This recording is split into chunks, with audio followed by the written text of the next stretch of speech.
welcome to your deep dive.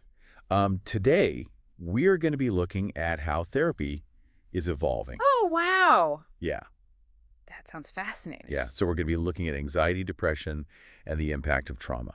Okay. We have just a really interesting mix of research and clinical observations that you sent our way, Great. and I'm excited to dig into the most useful bits with you. The material you sent is really thought-provoking, I have to say. Oh, good. I'm glad. There's just so many nuances about how therapists are approaching treatment these days, particularly when it comes to acceptance, mindfulness, and relationships. Yeah. It's really interesting. Yeah, for sure. So the idea of values-driven exposure therapy really caught my eye. Okay. It's not just about facing your fears, Right. but it's about linking that exposure to something deeply meaningful to you. Yeah. And it kind of makes me think of that saying, no pain, no gain. Mm-hmm. But here, the pain is very intentional. That's a really good point. I think this approach is fascinating because it goes beyond just presenting the feared stimulus. Right. It asks what are you willing to go through to build the life that you want? Right.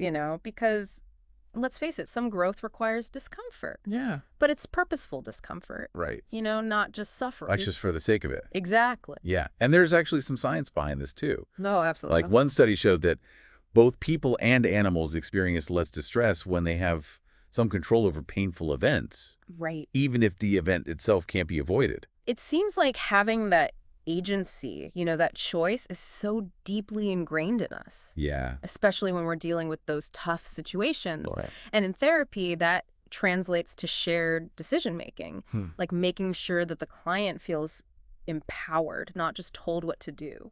And that So makes me think of that anecdote about the woman struggling with anthropophobia, Right. the fear of open spaces. Yeah. Her therapist connected her fear of attending her daughter's graduation to a past memory of missing a dance recital due to anxiety. I love that example. Yeah. It's such a poignant example of using the past to help navigate the present. Mm-hmm. And the therapist didn't just focus on avoiding panic. Right. They helped her see that experiencing the fear was worth it. Yeah. She was willing to go through it to be there for her daughter. And I think that really reframes the idea of willingly remembering painful events. For sure. It's not about dwelling in the negative, Right. but it's about harnessing those memories for a purpose. It's about taking back your power. Yeah. Choosing that discomfort when it serves something larger. Exactly. And now let's shift gears a little bit to behavioral activation for depression. Okay.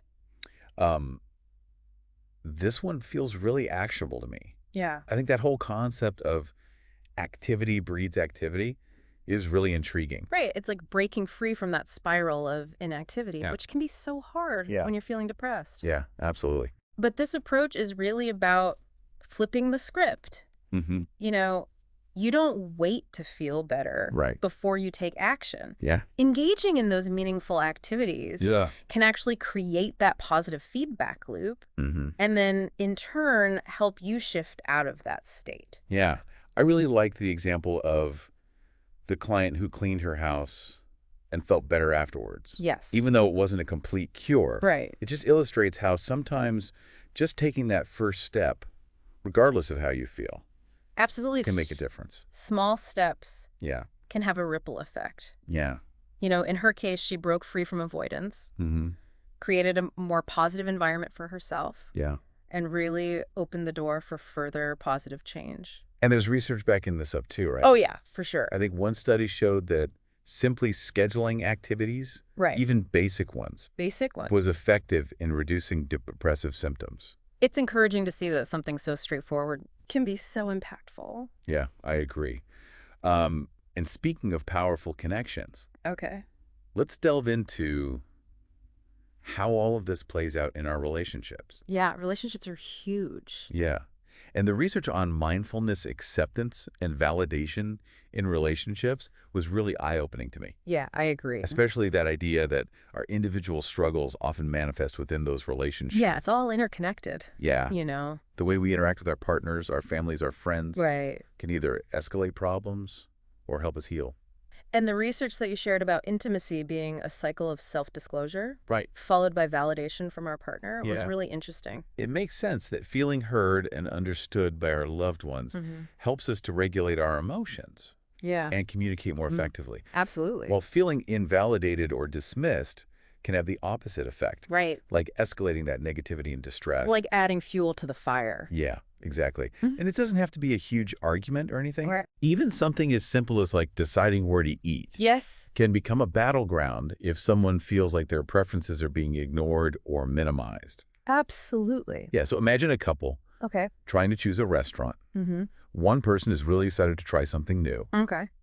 but the other person is feeling anxious about finances. Okay. Yeah. Even with those differing desires, the partner concerned about money can still validate the other person's excitement and desire to share that new experience. Yeah. It's about acknowledging their perspective, even if you can't immediately fulfill their wish. That's a great example Yeah. of how to navigate potential conflict with mindfulness Right. and validation. Exactly. And it's not about always agreeing, Yeah. but about recognizing and honoring the other person's experience. And I think mindful listening plays a key role here. Yeah. You know, it's not about waiting for your turn to speak or react, Right. but being truly present Yeah. in the conversation. Yeah. This reminds me of all the different types of validation that were described in the research, Okay. like reflecting, clarifying, normalizing, expressing equality and respect, reciprocating vulnerability, responding with actions. It's like a whole toolkit Yeah. for communicating, understanding, and acceptance. And I think it's not one size fits all either, right? All right. Different situations call for different approaches. Exactly. But the core principle is the same, Mm-hmm. conveying to your partner that their experience is valid and that you care about their well-being. I love that. Yeah. So now let's shift gears one more time Okay. and kind of dive into the world of trauma therapy Okay. and explore the role of acceptance and mindfulness in healing. This is where things get really interesting. Yeah. The research highlights how experiential avoidance, Mm. which is that attempt to suppress or escape unwanted thoughts, feelings, and memories, Yeah. can actually make the effects of trauma last much longer. They're like trying to hold a beach ball underwater. Right. You can push it down. Yeah. But eventually it's going to pop back up. Exactly. It makes sense that constantly pushing away painful experiences Mm-hmm. would only make them more persistent. It takes so much energy Yeah. to keep doing that. And so while traditional exposure therapy can be effective, Mm. it might not be enough for those with complex trauma or difficulties regulating their emotions. Right. So that's where approaches like DBT, ACT, and FAP come in. Yeah. They offer a more nuanced approach. Yeah, and these therapies seem to provide a more compassionate and holistic way to address those complexities of trauma. Yeah, and what they share is this emphasis on acceptance and mindfulness as like essential components of healing. Mm, It's not about condoning or minimizing the trauma, right. but learning to relate to those painful thoughts and feelings Yeah. in a way that doesn't control your life. So instead of constantly trying to avoid or suppress those difficult experiences, you're learning to accept them as part of your history Exactly. and develop a sense of peace with them. And that can be so empowering Yeah, because instead of being defined by your past, right. you're learning to integrate it into your present in a healthy way. Exactly. And that leads us perfectly into part 2, Okay. where we can explore these approaches, DBT, ACT, and FAP, Sounds good. in more detail. I'm excited. Yeah, me too. We'll be right back after a short break for part 2 of your deep dive. Awesome. Welcome back to your deep dive. In part 1, we talked about the power of values and action and acceptance in dealing with things like anxiety, depression, and the effects of trauma. Right. Lots of great stuff. So now let's kind of explore how those concepts actually play out in specific therapy approaches. Sounds good. You've got some fascinating research there on dialectical behavior therapy, Right. acceptance and commitment therapy, and functional analytics psychotherapy, Right. all offering these like fresh perspectives on healing and growth. Yeah, and these therapies feel almost revolutionary to me, Mm. especially for those who've struggled with more traditional methods. I think what they all share is this emphasis on mindfulness acceptance and really using the therapeutic relationship itself as a tool for change. Okay, so let's start with DBT. Okay. I know it was initially developed for borderline personality disorder, Right? but now it seems to have much wider applications. Yeah, that's right. It's increasingly used for all sorts of things. Yeah. Emotion regulation, Yeah, self-harm, substance abuse trauma, Oh, yeah. you name it. that's amazing. Yeah, And the research you shared describes it as a dialectical approach, right. which sounds kind of complex. It does. Can you break that down a little bit for us? Yeah, essentially it's about balancing acceptance and change. Okay. DBT recognizes that, while personal growth is important, it's also vital to accept ourselves and our experiences as they are Right. without judgment. Mm-hmm. So it's not about pretending everything is fine, Right. but it's about acknowledging reality Yeah. so we can then move forward. So it's not about suppressing emotions or anything. Yeah. It's about learning to kind of coexist with them, manage them in a healthy way. Exactly. And DBT actually provides a set of very concrete skills for doing that, for navigating those intense emotions, Yeah. for tolerating distress, for improving relationships, and for cultivating mindfulness. And mindfulness seems to be a cornerstone of this. Absolutely. Right. Mindfulness practices help people become more aware of their thoughts, their feelings, and even just their bodily sensations. So it's about learning to observe your inner experience Yeah. without immediately getting swept away by it. Imagine being able to notice that you're feeling anxious Right. without that anxiety taking over. That would be amazing. Right.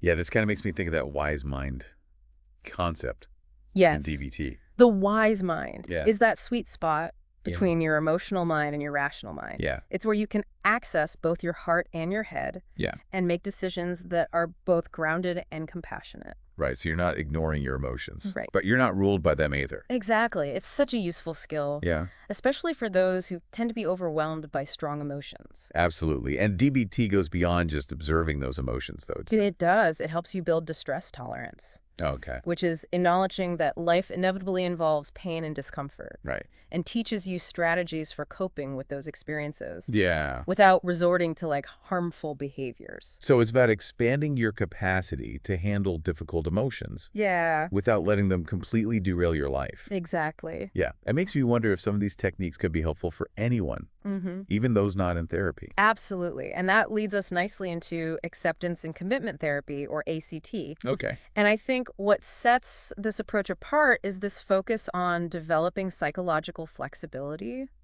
What does that look like in practice? Yeah, so psychological flexibility is the ability to accept uncomfortable thoughts and feelings, to connect with your values, and then to take action that's aligned with those values, Right. even when it's tough. So it's about choosing those actions that are meaningful to you. Yeah. Even when you're facing internal resistance or discomfort, you're not waiting for the perfect feeling or anything.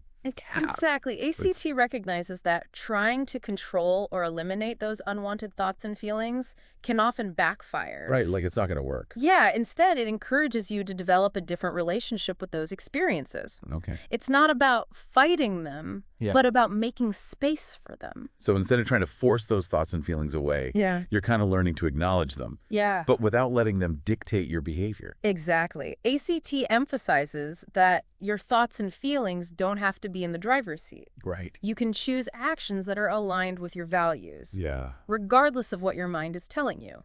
It's like that metaphor of the passengers on the bus. Yes. Right. I love that one. Your thoughts and feelings are the passenger. And you're the driver. Yeah. You can acknowledge their presence, Right. but you don't have to let them take the wheel. That's a great analogy. Yeah. ACT helps you to kind of observe your inner experience without getting fused with it. Mm. It's about recognizing that your thoughts and feelings are just that they're thoughts and feelings. They're not facts. They don't define you. Right. And you mentioned the commitment part of ACT. Right. So what does that actually entail? Yeah, so it's about identifying your core values, like what truly matters to you in life, Yeah. and then making commitments to actually live in alignment with those values. Okay. So taking actions that reflect those values, even if it means facing some discomfort or uncertainty. So it's about bridging the gap between those values and your actions, Yes. even when it's challenging. Living with intention.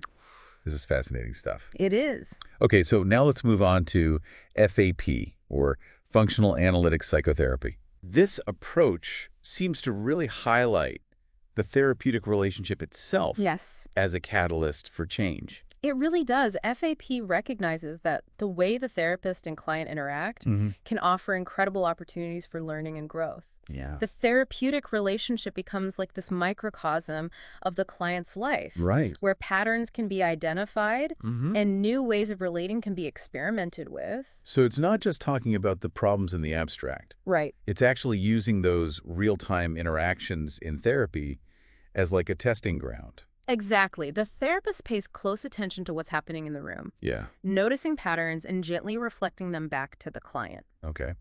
So, for example, if a client tends to shut down or get defensive when talking about certain topics, Right. the therapist might gently point that out. To help them become aware of that pattern. Exactly. Yeah. And it creates this really safe space to practice new ways of interacting, Yeah. within that therapeutic relationship. Like a dress rehearsal for real life. Exactly. I love that. Okay, so what about mindfulness in FAP? Where does that fit in? So mindfulness is encouraged in both the therapist and the client. Okay. It's about paying really close attention to what's happening in the present moment, Yeah. both internally and in the interaction between them. So it's about being present and aware, Yes, both within yourself and in the relationship. exactly. And this heightened awareness can lead to some really valuable insights and opportunities for growth.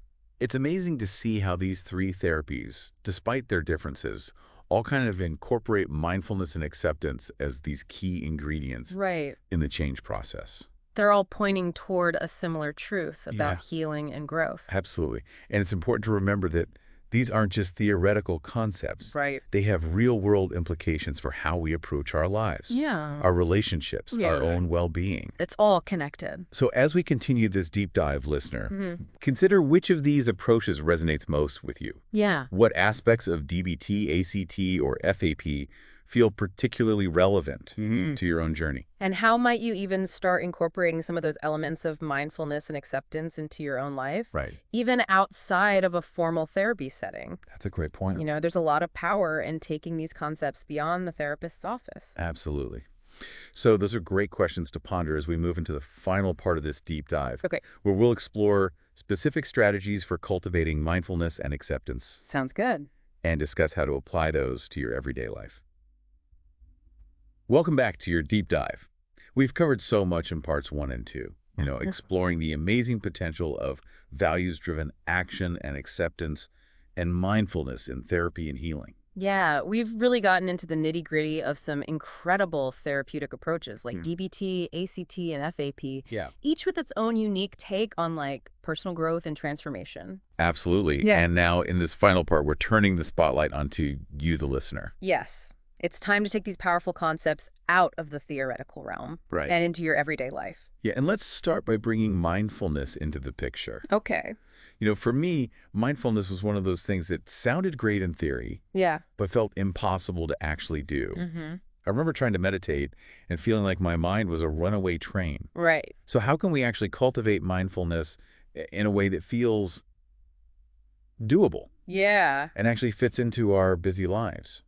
You're not alone in that experience. A lot of people struggle with meditation at first. Okay. One simple yet surprisingly effective technique is mindful breathing.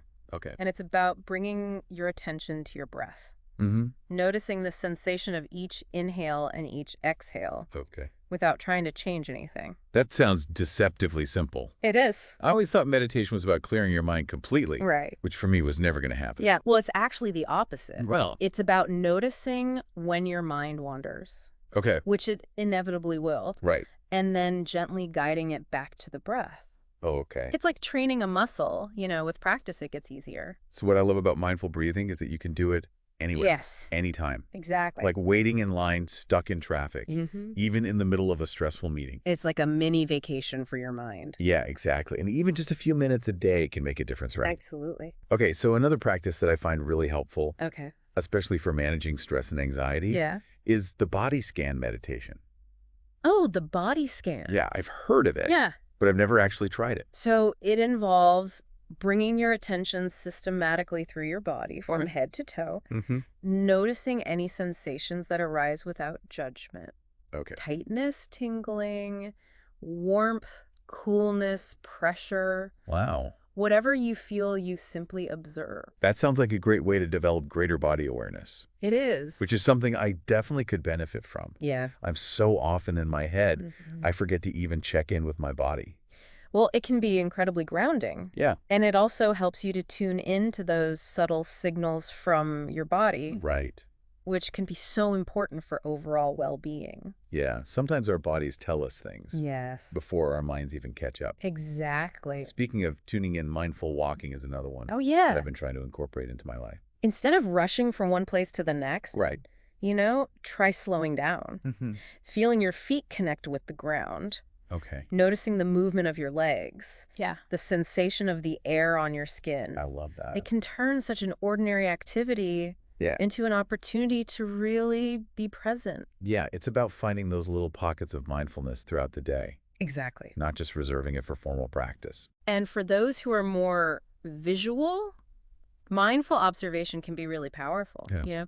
Just take a moment to truly look at something. Mm-hmm. A flower, a tree, a piece of art, even just a simple object. Right. Notice the details that you might normally miss. It's like training your mind to appreciate the beauty in the ordinary. Yeah. Yeah, the everyday moments that we often take for granted. It's about seeing the world with fresh eyes. I love that. And remember, mindfulness isn't limited to these formal practices or anything. Right. It's a way of being. It's about bringing that quality of awareness to everything you do. Yeah, being present in conversations, Mm-hmm. savoring your meals, Right. focusing on your work, appreciating the little things. Sounds like a recipe for a richer, more fulfilling life. Okay, so now let's talk about acceptance. Okay. This one can be a little bit tricky for me. Mm-hmm. How do we practice acceptance in a way that feels authentic and empowering Yeah. and not like giving up or Yeah. resigning ourselves to things we don't like? You've hit on a key point. Acceptance doesn't mean liking or approving of something. Right. It simply means acknowledging what is Okay. without judgment. Mm-hmm. So it's about recognizing that we can't always control our circumstances, Right. but we can control how we respond to them. It's about making peace with reality, Yes. even when it's tough. Even when it's really hard. Yeah. And reminding ourselves that it's a journey, not a destination. Exactly. Something we practice, not something we perfect. Right. And I think one of the best ways to cultivate acceptance is through self-compassion. Oh, absolutely. Right. Treating yourself with the same kindness and understanding Mm-hmm. that you would offer a dear friend. Yeah. Even when you make mistakes Right. or fall short of your own expectations, Which we all do. which we all do. Yeah, that can be a radical shift for a lot of people, It can be. myself included. Yeah. We're so often our own worst critics. But it's essential for healing and growth. Yeah. It's about recognizing that you're human and that imperfections Yeah. are just part of the human experience. Another aspect of acceptance that I find really challenging is allowing space for those difficult emotions. I hear that. It's so tempting to try to push them away Yeah. or pretend they're not there. But resisting them only makes them stronger. Right. Acceptance is about acknowledging their presence, Mm-hmm. allowing them to be there without judgment. Okay. It's like letting a storm pass through you. It's about riding those waves. Yes, Knowing that even the most intense emotions will eventually subside. they will. And acceptance doesn't mean you're stuck or anything. No. It's about freeing yourself from that struggle Exactly. so you can focus on what matters most. Yes, it's about choosing to live in alignment with your values, Yeah. even in the face of discomfort or uncertainty. And this is where the rubber meets the road. Yes. How do we actually take these concepts of mindfulness and acceptance Mhm. and put them into action? It starts with getting clear on your values. What's truly important to you? Mhm. What kind of person do you want to be? Yeah. What mark do you want to leave on the world? And once you have a sense of those guiding principles, Mm-hmm. you can start making choices that reflect them, Yes. even when it's hard. Even when it's really hard. Yeah, it's about walking the walk, Yeah. not just talking the talk. Exactly. It might mean setting boundaries, Mm-hmm. saying no to things that drain your energy, Yeah. taking risks that push you outside your comfort zone. It's about aligning your actions with your deepest values. Absolutely. And remembering that progress, not perfection, is the goal. So important. Yeah, Don't let that fear of failure hold you back. right. Embrace the journey, even with its inevitable bumps and detours. Yeah. And that brings us to the end of this deep dive into the world of therapy and healing. It's been quite a journey. It has been an incredible journey. I encourage you to take what resonates with you Yeah. and start experimenting. Mm-hmm. What feels exciting? What feels a little scary, but also deeply meaningful? Right. Lean into those things. Remember that this journey of healing and growth is ongoing. Mm-hmm. It's about cultivating that awareness, Yeah. practicing acceptance, Absolutely. and taking courageous action. You've got this. Keep exploring, keep learning, and keep diving deep Yes. into the depths of your own being. You have everything you need Yeah. to create a life filled with purpose and meaning. This is the Deep Dive signing off.